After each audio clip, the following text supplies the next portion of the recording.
Avoid these 5 players in your upcoming drafts.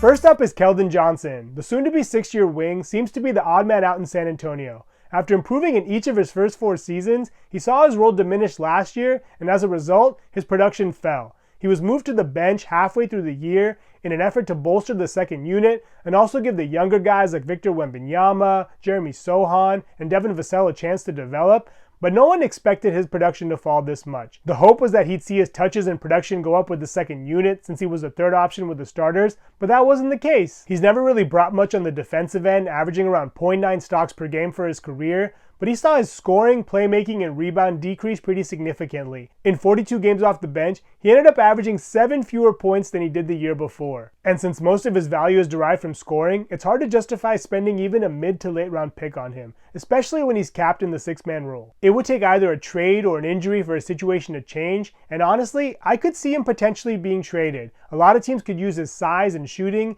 and even though the Spurs brought in Chris Paul, they could still use some more depth at guard. Next up is Andrew Wiggins. Wiggins is coming off of what was arguably the least productive year of his career. He saw a career low in minutes per game, points per game, steals, and assists, and he posted his lowest block average in 7 years. Some of the dip can be attributed to Jonathan Kuminga's emergence and also some personal issues he was dealing with, which I hope are behind him now. But I don't think the tide's going to turn anytime soon, even with Klay Thompson no longer on the team. The Warriors brought in competition this offseason, signing Kyle Anderson, DeAnthony Melton, and also bringing in Buddy Hield. I'm also expecting the younger guys like Kuminga, Brandon Pajemski, and Trace Jackson-Davis to get the first crack at filling the void that Thompson left behind. Without the scoring or defensive production we've gotten accustomed to, I don't know that he's worth taking a risk on until the later rounds of categories leagues. Number 3 on the list is DeAndre Hunter. With the Hawks drafting Zachary Rizachet first overall, Hunter is expected to come off of the bench, and I think the Hawks are moving more and more towards developing their young players like Jalen Johnson, Onyeka Okongwu, and of course Rizachet. It also doesn't help that Hunter hasn't played a full season in any of his 5 years in the NBA,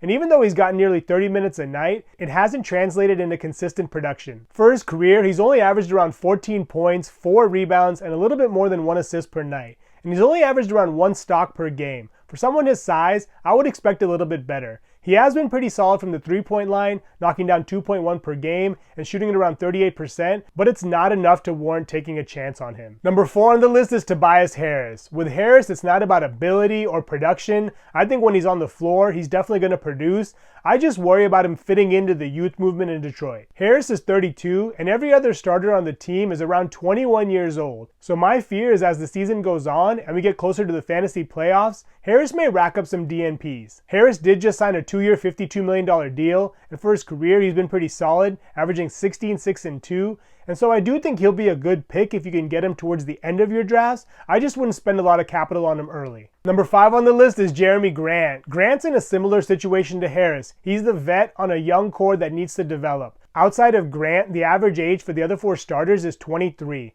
So I think like we've seen in years past, Grant is going to have some untimely DNPs towards the end of the season when it matters most. It's honestly a bit perplexing that the Blazers gave him such a massive contract extension last year, especially when they knew Damian Lillard wasn't a part of their future plans, but here we are. It wouldn't be surprising to see other teams reach out to see his availability, and if he got moved, that would possibly change the equation, especially if he goes to a contender, but for the time being, I think his ADP of the 10th round is a little bit too steep. He can definitely stuff the stat sheet and will be very productive when he's on the floor, but not only is he subject to rest days, he also doesn't have the best injury history. He's only managed to play close to 4 full seasons in his 10 years in the NBA, so he carries that risk as well. Those are 5 players to avoid in your upcoming drafts. Thank you so much for watching. Please subscribe and let me know which players you think we should avoid in the comments below.